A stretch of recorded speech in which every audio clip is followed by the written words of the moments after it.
I wanted to do tonight's class on openings, chess openings. And specifically, the idea in the openings is that when you're started to play chess, you just learn chess and stuff like that, that you somehow develop this idea of favorites. You have a favorite opening.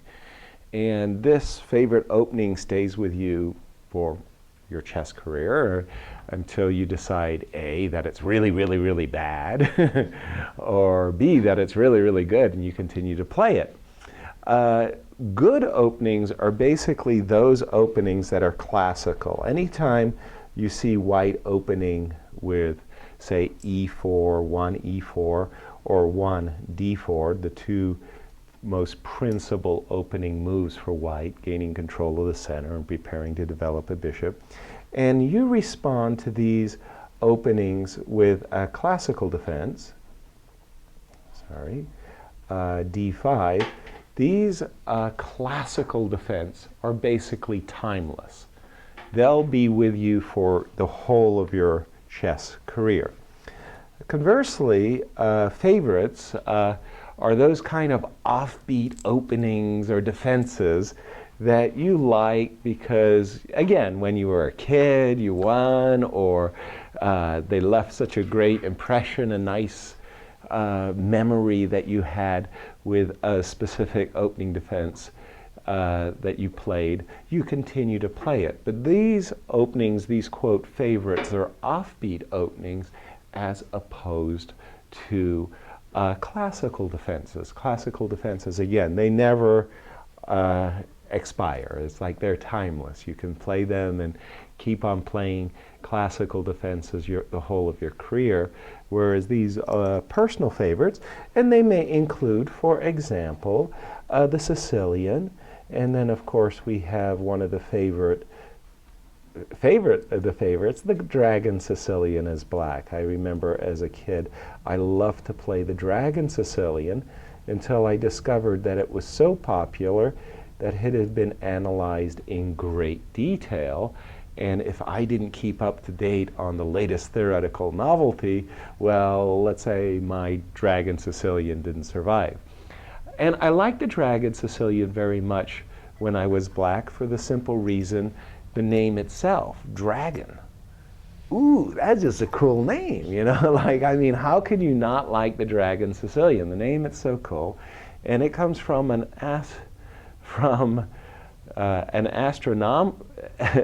astrology, the idea that these 5 pawns and the way they're situated, kind of like these planets, this dragon formation from the planets. So the Dragon Sicilian was a real favorite of mine. But my most favorite, and what I'd like to share with yourselves, I mean, you all, I assure you, you have a favorite opening, a favorite defense, whether it be against 1 e4 or against 1 d4. I had my own personal favorite. Against e4 was I liked very much to play what is called the Pirc defense, d6, d4. And how the Pirc defense gets its name is after d6, d4, knight f6, knight c3, attacking knight f6 attacking the pawn on e3, knight c3, defending the pawn on e4, g7, g6. So this is the starting position of the Pirc defense. And I loved fianchettoing my bishop, putting my bishop on what we all understand is the long diagonal. So once my bishop goes to g7, my king goes to g8, I castle, I create my fortress. I just love this concept of fianchettoing your bishop on the long diagonal, creating a fortress so that your castle king position was really strong. And it meant that instead of losing in 5, 10, 15 moves, I lost in 25, 30, 40 moves. And that was really good, you know, like that I could last so long. So I really liked the idea, and doing it with white as well, playing knight f3, g3, bishop g2. It was a little bit tougher with black because of the move f4. This is known as the Austrian attack or three pawns attack. And with this move, white really is playing for the move e5 and simply to refute black's setup. First of all, how many of you played the Pirc defense?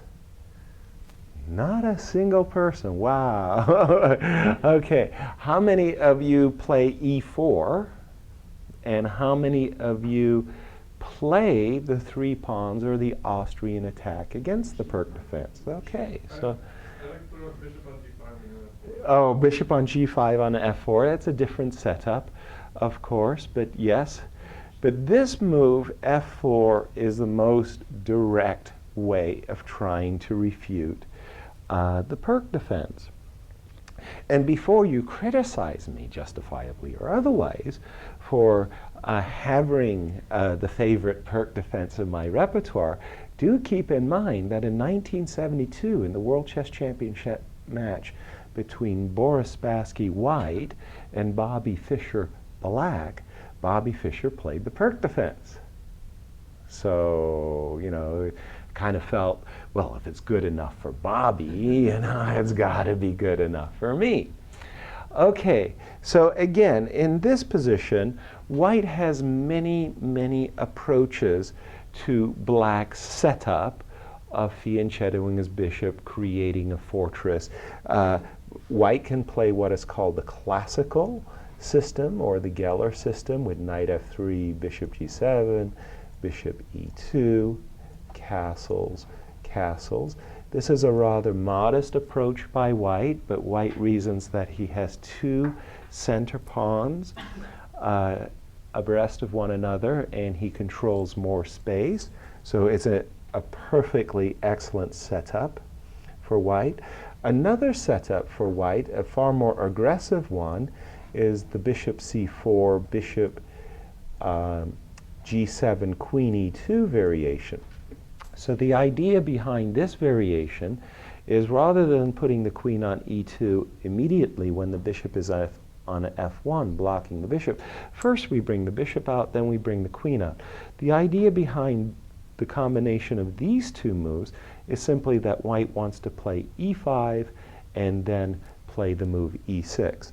At one time, the very big rage, there was a whole theoretical argument about this line where white sacrifices his queen for 3 pieces, but at the same time loses his entire center. So we can see that in this moment, white has given up his queen for 3 pieces. Bishop, knight, knight, bishop, only 1 minor piece, queen, but the 2 center pawns are gone. But this was a very, I remember when this opening was being debated, it was a big question mark as to who stood better and why. White has very quick development. His idea is to bring his rook to e1, move this knight, and still black's king is caught in the center. Very, very interesting. And again, a different approach from white's point of view. Another approach from white's point of view, what we actually might consider a more modern approach, funnily enough, is to play bishop e3, bishop g7, queen d2. The idea here is as direct as it would appear. White's intention is to play bishop h6 and to trade this fianchetto bishop. Black has spent a good deal of time to put his bishop on g7, and white reasons that this bishop will be good, so white plans to play bishop h6 and trade it off. This is a kind of a modern approach.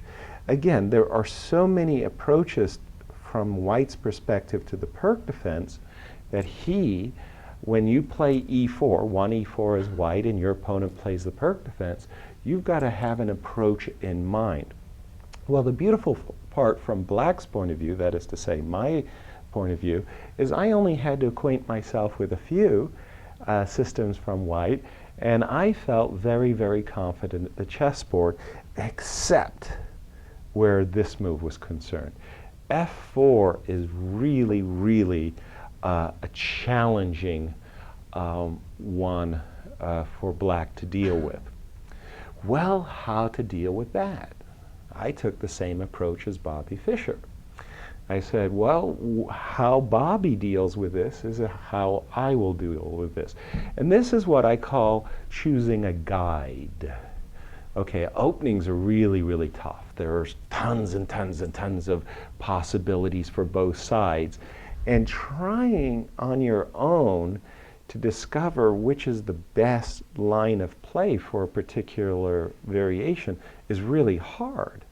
Well, in this case, we have a really good short trick. We can choose a guide. In other words, we take somebody who's a considered expert in the system and we'll follow their advice. That's our shortcut. We'll let our guide make our determinations for us. So against the move f4, Bobby Fischer played bishop g7, and again I reasoned what's good enough for Bobby Fischer is good enough for me. I went bishop g7. My opponents would play knight f3, and I would take Bobby's approach. Bobby's approach was to play c5. In this position, the other approach was castles.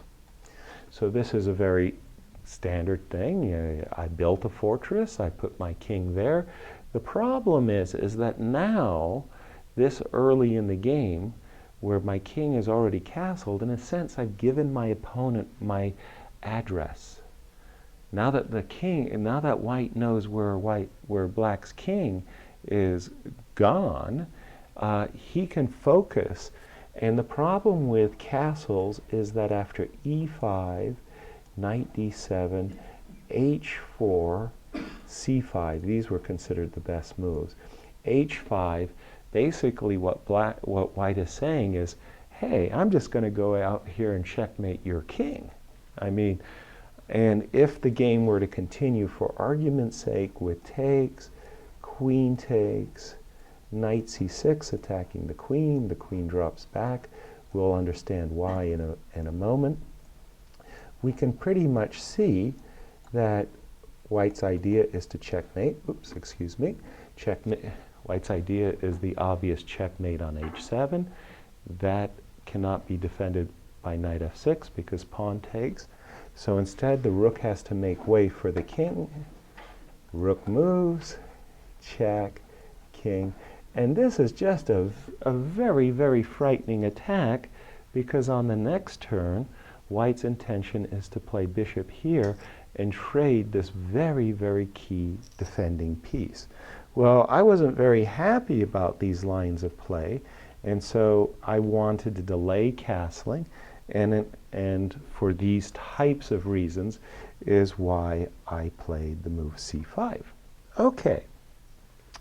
Now here again, as always in all of these openings, there's so many choices for both sides to play. It's very, very tough, but the great theoreticians, the people who spend their entire lives discovering theory have determined that d4 takes c5 is the best move. There are other choices for white, including the move e5, okay, as well as the move bishop b5 check first, a preliminary check, and then after bishop d7, e5. Many of these lines are transpositional. They'll end up transposing, and again, this whole line of play is with e5. Well, I never feared the move e5, and again, the theoreticians determined in their great wisdom that d4 takes c5 is the most dangerous position for black.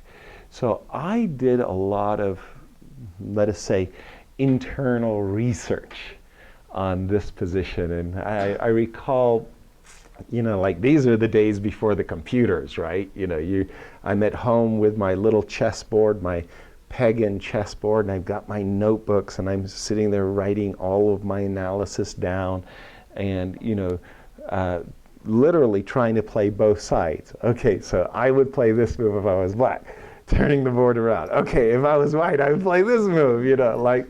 And the amazing thing is I usually won against myself, which is like really hard to do, but you know.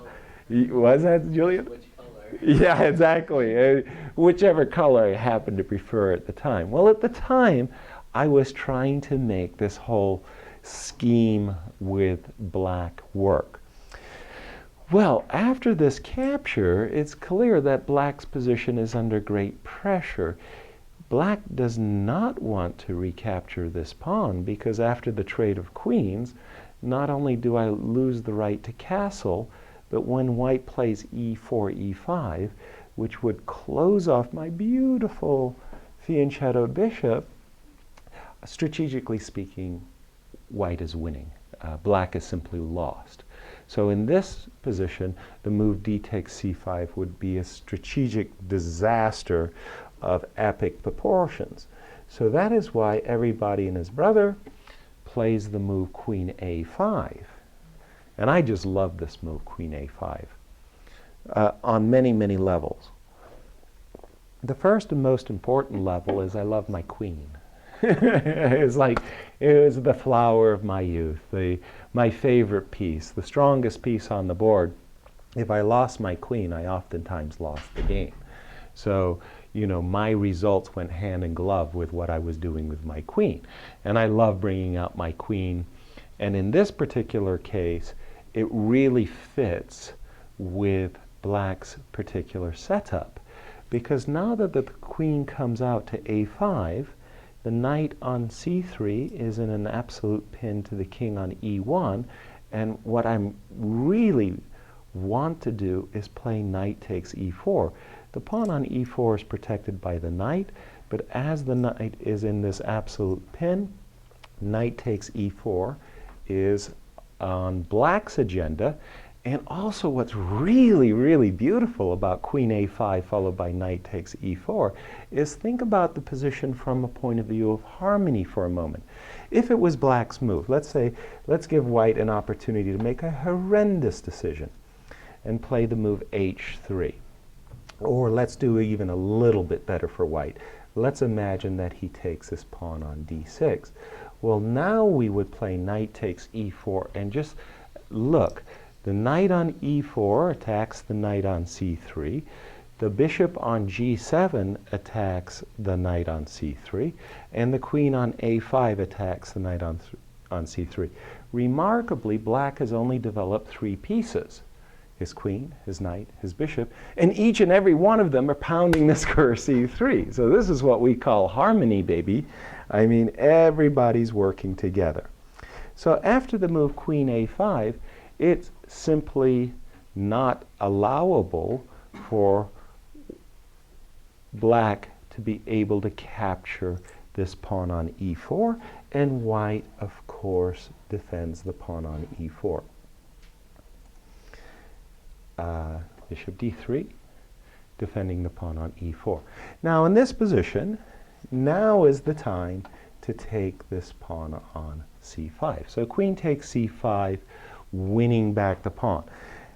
It took me, I tried, oh boy, I tried so very hard.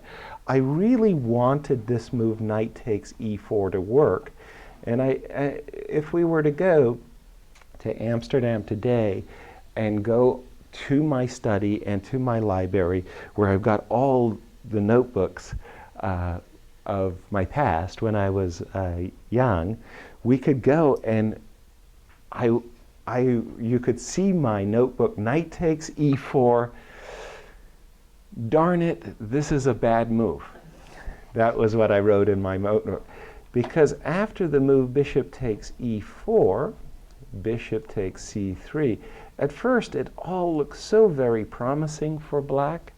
Queen takes c3, not only checks the white king, but looky, looky, looky, it attacks the rook, and then I spotted it.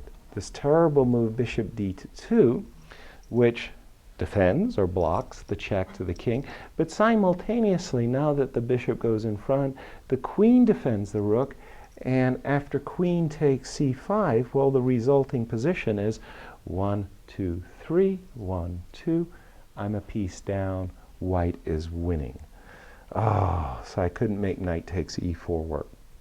So I played queen takes c5. And by the way, this is again the game between Bobby Fischer, Boris Spassky, Bobby Fischer. Now, we come to a new juncture in the game. The first thing is that black can be very, very happy.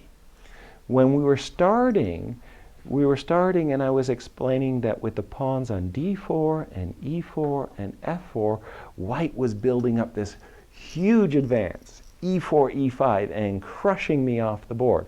Well, having traded this pawn on d4 for this pawn on c7, I've taken a lot of the punch out of e4, e5.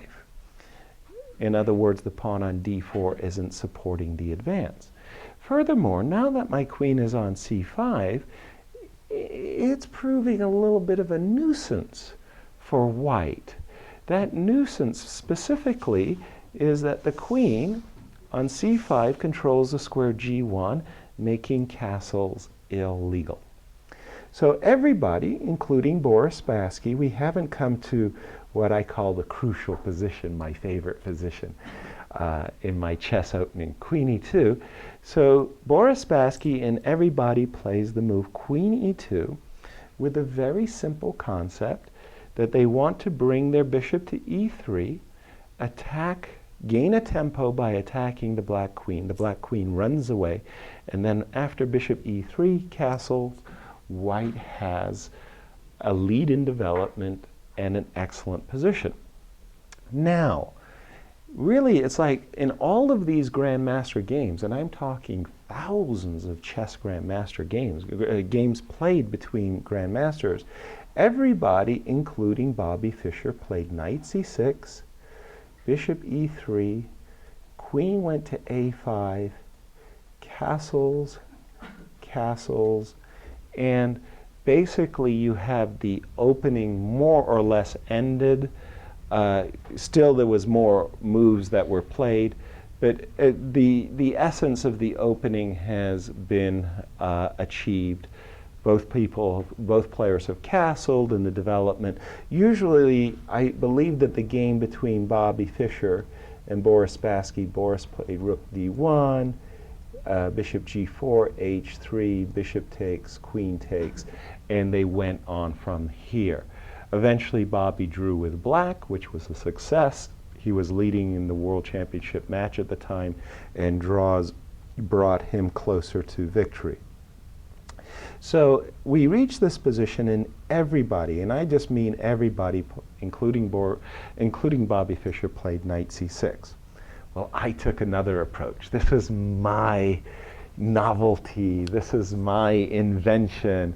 And I was very, very pleased with myself, trying to pat myself on the back as much as possible. And I won lots of games with the strategy that I developed. So instead of playing the move knight c6, I played the move castles.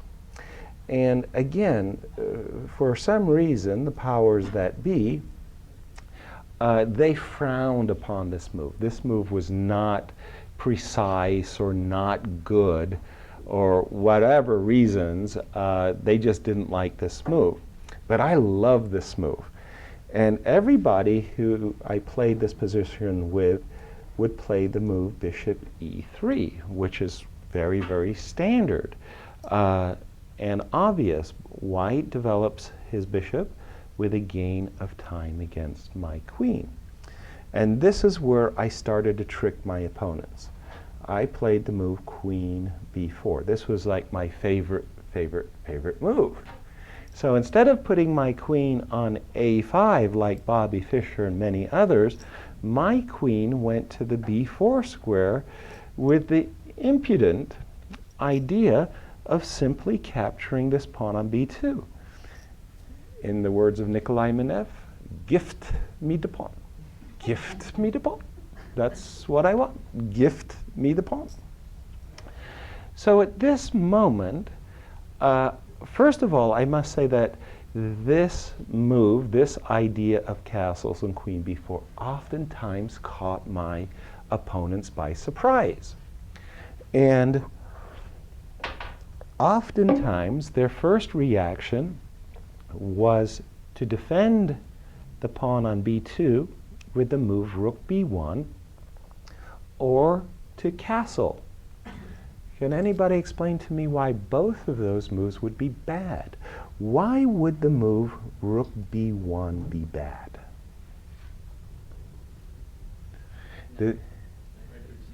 Yeah, there's a trick in the position. The trick in the position is, again, as we've seen, the knight on c3 is in an absolute pin to the king on e1. Strangely enough, suddenly this rook, which was supposed to be the defender of the pawn on b2, becomes vulnerable because of knight takes e4. And I can't tell you how many games I won like this. It was like knight takes e4, bishop takes e4, the only way, and now bishop takes c3 check. Now, first of all, the bishop cannot be captured because the rook would be hanging in that case. And next, keep in mind that this queen on b4 is simultaneously attacking this bishop. So I've already won a pawn with more goods to flow. So rook b1 is a terrible move, and it was oftentimes played. The next against me. The next terrible move was castles. So from the point of view of the white player, this makes perfect sense. You defend the pawn on b2. You can gain a future with a3. But more importantly, you can play e5, and maybe it's better to be castled on opposite sides. White has an edge in development. It's all going nicely in white's favor. And then I would play knight takes e4 again. And it was sort of like, oh, well, wait a minute. How is that possible? That pawn on e4 is defended by the knight on c3, as well as the bishop on d3. And can't white just win a piece? If white were to play knight takes e4, then this, my pride and joy, this bishop that I shadowed so very early, it comes to my rescue. And I would play bishop takes b2 check. The king is forced to go into the line of fire of the queen. And after I drop back with bishop c3 check, king has to go to c1, and then queen b2 checkmate. And it's like, please sign my score sheet. It's another, victory. Well, so it only took the Seattle community about 2 years to catch up to where I was coming from. And I was winning lots of games and, counting my prize checks before somebody came up with the correct move for white. And they castled.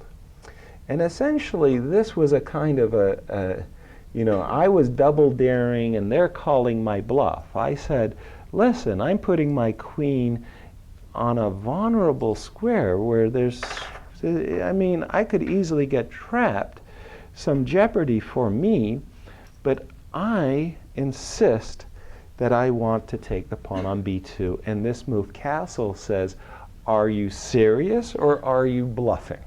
Right? Oh no, I'm serious. I want to take this pawn on b2.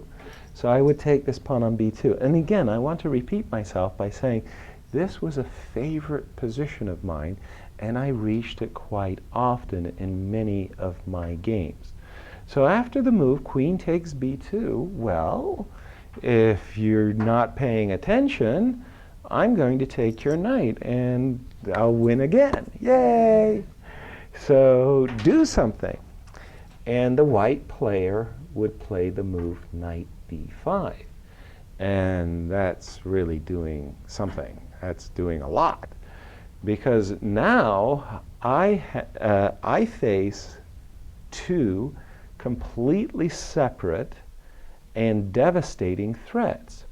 The first threat I face is, well, this knight on, this knight on b5 is threatening to come to c7, where my trapped rook will be captured. So I'm threatened with the loss of my rook.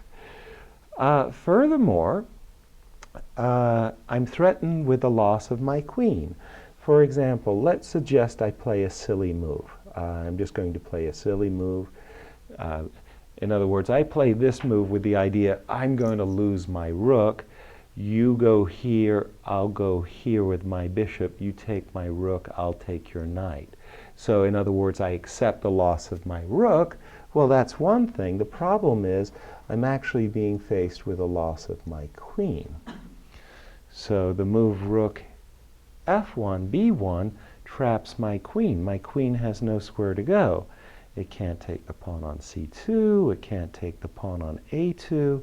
It can't go to a3. The knight covers a3. And all of these squares are covered or occupied. So I'm sure that the first time somebody played the move knight b5 against me, they were like, okay, that takes care of you. Now it's time for you to sign my score sheet. Okay. So, but I had seen much, much further ahead than just this position. I had it in my mind that I had a move that addressed both threats. Can anybody suggest a move for black which addresses both threats? Julian? 98. Very, very, very good. Okay. So with the move knight b5, the threat was to go to knight c7. So with the move knight e8, I protect the c7 square to begin with, so I address one threat.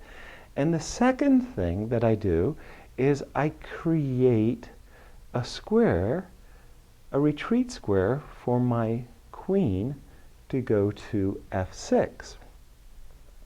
Now, can anybody suggest a move for white? How could white take advantage, or what should white do? At the moment, basically what I've done is, in broad daylight, I stole a pawn. I took this pawn on b2. Keep in mind that this diagonal, maybe this rook on a1 is vulnerable. Maybe I might take the rook.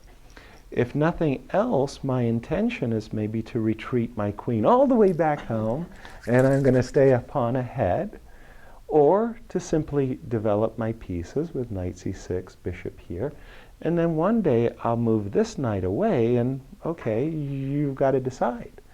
So, any ideas for white? How could white continue? So, e5. There you go. And a lot of my opponents played the move e4, e5, which is very, very suggestive, this move e4, e5, on several levels. The first and most obvious is that, okay, with the move e5, you're threatening to trap my queen. With the move e5, you've closed off my beautiful bishop on the long diagonal. It's very tragic, of course. And so, if you think about it more or less from the start, when white has pawns on d4 and e4 and f4, his entire emphasis had been to play the move e5. So on 3 levels, the move e5 is suggestive. You close the bishop, it's what you wanted to do, and you threaten to trap the queen. Wow! That's so cool. I mean, it just works so well. From white's point of view, white has to be the one now patting themselves on the shoulder for their true chess understanding and everything else, because it just all beautifully fits. It just, God, it makes the best sense. But And this is the whole thing about chess. And one of the things that was so very attractive to me about chess chess is a battle of ideas, okay? Just because I beat you in chess or you beat me doesn't make you smarter or me smarter than you. It just means that the idea that I had was better than yours. Okay. So in this position, after the move e5, white's very full of himself, very proud. But I take another point of view. I go, gosh, I'm so happy you played the move e5. Well, why should I be happy that you played the move e5? Well, in the first case, it cost you a tempo. Isn't that correct? I mean, you played the move e5, and now it's my turn, and I can get my queen out of dodge. My queen, you're threatening to trap me with your rook. This move, rook f1, b1, threatens to trap my queen. So I'll simply move away with my queen. So in other words, I'll dance happily away. So with the move queen b4, in the first place I get my queen out of hock. I now have squares like queen a5 to retreat to. I have ideas of just developing my knight, developing my bishop, and here's the point. Here's the real point.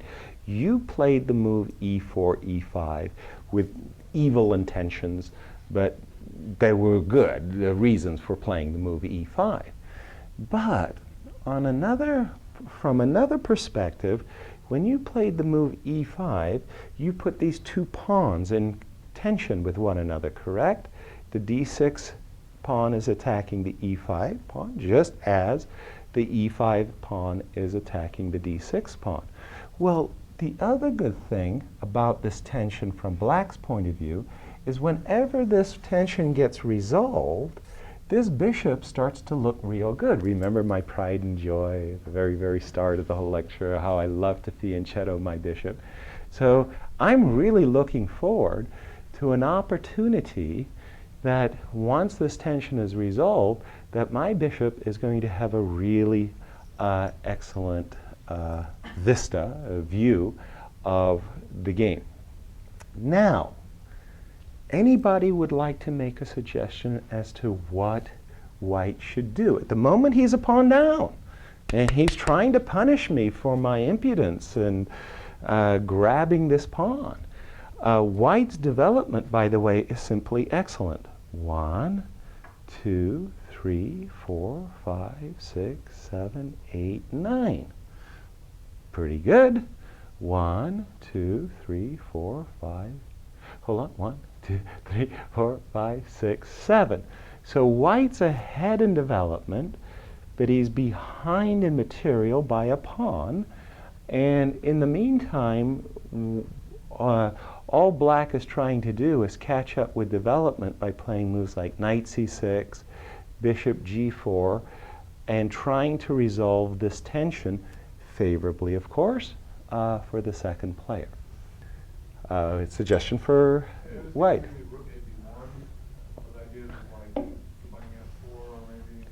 Rook a b1, I understand, which is a tempo, of course, with ideas like playing. Eventually, I'm trying to get an f4 and f4 F4 has been played.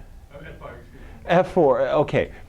So first of all, developing a piece, in this case a rook, with tempo against the queen, that's very attractive.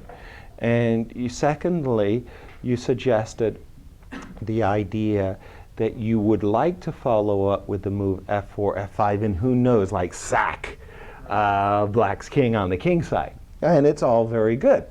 So after the move rook a b1, in fact, I simply don't have, well, I do have a little bit of a choice. I could go here, but that doesn't make much sense to me. Let me instead play the move queen a5, which is a lot more logical.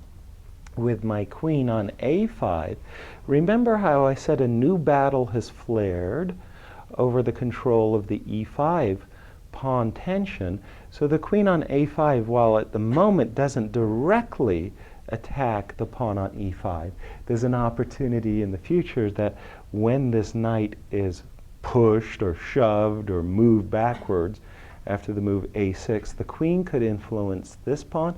And by the way, the queen on a5 does protect the square c7, which means that this burden that the knight has at the moment of defending this square is shared.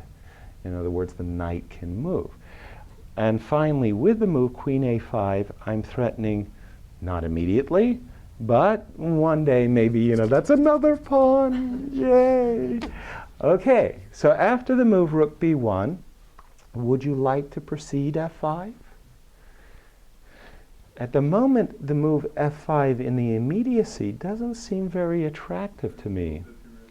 Yeah, in the first place, this bishop on c8 could capture this pawn, but I'm more eager to capture this pawn, and in case you were to trade, I would recapture. In that moment, I stand 2 pawns to the good, and I don't see any problem for black. As soon as I play knight c6 and maybe bishop to g4, I'm doing pretty okay. I mean, things are definitely not going in white's favor. So after rook b1, queen a5, how can white continue?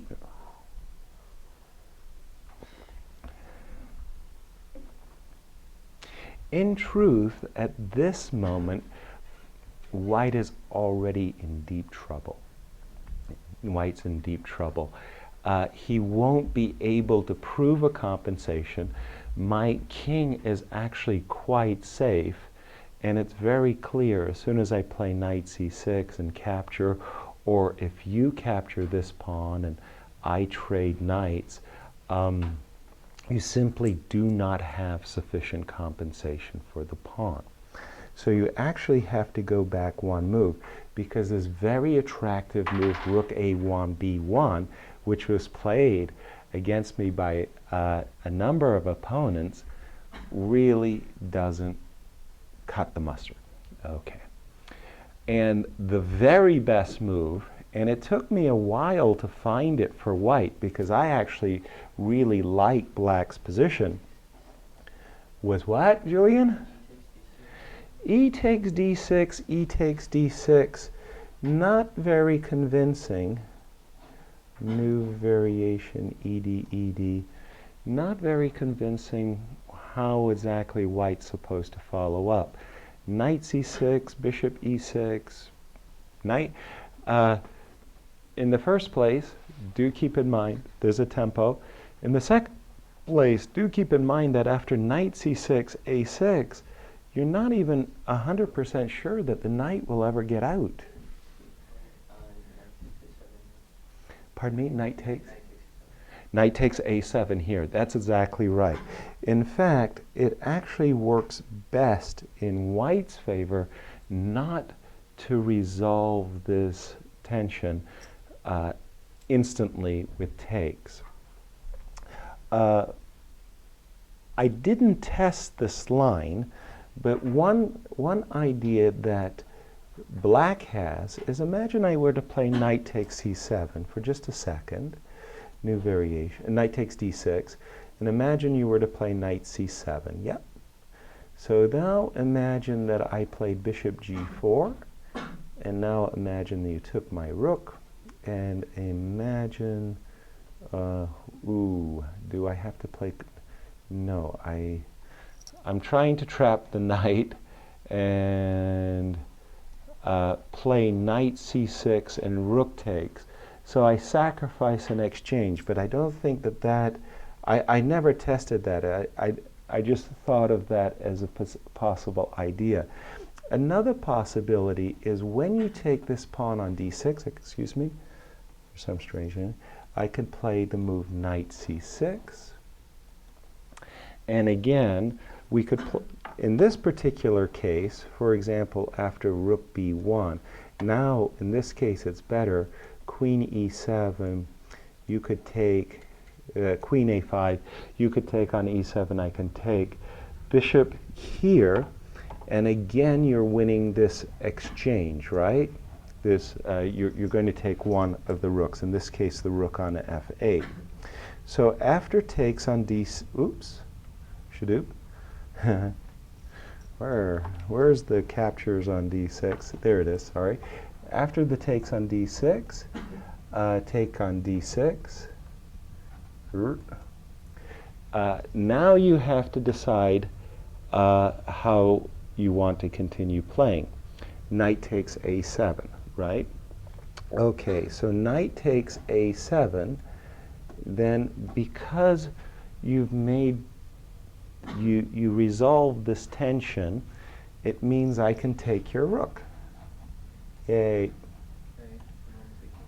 And you'll take my bishop, and I will develop. And here it's a kind of a funny thing, but you know, it's that whole fortress thing, and one of the reasons I like the fortresses so much. I have lost a very important palace guard, this bishop on g7, but in some cases my knight is actually working on g7 pretty good, because I could jump in the near future to the f5 square. So white has cost himself an exchange, and I don't think that there's sufficient compensation. It's a possibility, but I think it's easier to play black. So the actual move that yes, Julian, please. After e takes d6. Okay, let's do that again. Sorry, e takes d6, e take, oops, sorry. Before I play knight takes h7, how about c3? E takes d6 before you, you want to toss in c3. Okay, this is a nice idea. And again, you know, one of the things that's so very, very attractive to me about chess is this battle of ideas. And I love these types of moves. You flick in the little c3 move, you know, you gain the tempo against the queen, you block the bishop, and later you play knight a7, but that's what the battle of ideas is all about. Well, I'm not going to let you take the pawn on a7 anymore. You know, you attack my queen, great, I'll move it with queen a5 and my rook. I've got a7 protected well enough. Black's doing fine. Again, we can easily imagine that the knight may jump out, that the bishop comes out, and pawn up, and maybe there's these split pawns are more a source of weakness than strength. So we go back to this position, and my opponents finally, and at long last, and it took them about 2 years, they came up with a really, really good move. They would play knight takes a7. So first of all, they win a pawn back. Okay, and secondly, I still haven't fully rescued my queen. In some cases, for example, after rook b1, queen a5, I may have to be mindful of rook b5. But what the real idea was to crash through after knight c6, knight takes, rook here. Oops. How did that happen? Yeah. Knight takes. Wow. Man, that rook had something going for him. That was like, that wasn't kryptonite. That was something. That was a super rook. So their idea was to crash through onto b7. So my queen, for example, would step backwards, as we've seen before. And then after rook takes, pawn takes, they're suggesting that I could take, but then after rook takes, white's forces are at long last coordinating. So this move, knight takes a7, was really a bit of an annoyance for me, because it was really combined with the idea that you want to take this bishop, which exposes this pawn on b7. Okay, makes perfect sense, right? This beautiful, beautiful flow of logic, and you understand. But then at the same time you go, wait a minute, what is white doing? I mean, he's playing knight c3, knight b5, knight takes a7, you spent 3 moves winning my pawn on a7. I mean, this is genius. And the knight's, let's just imagine for a briefest of moments, the knight actually doesn't capture my bishop on c8. Let's say my bishop actually wanders away. Let's say bishop to g4. Then after a move like rook b1 followed by rook takes b7, well, your knight's still on the stupid square a7. Like, that's supposedly good for you being on that square a7? So a lot of questions kind of come into your mind. And one of the questions that came into my mind well, let me turn it back to yourselves for a moment. So if you were black in this position, and it's a weird position, right? I mean, like the knight somehow has been chased to a hospital on e8. It's seeking recuperation.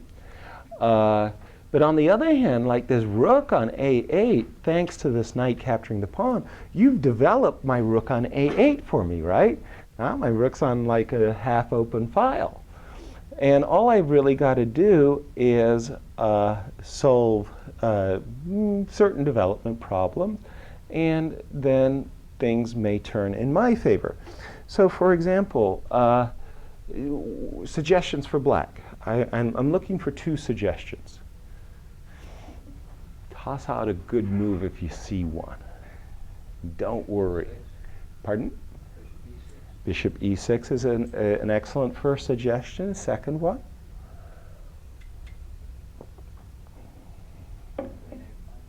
Queen a5.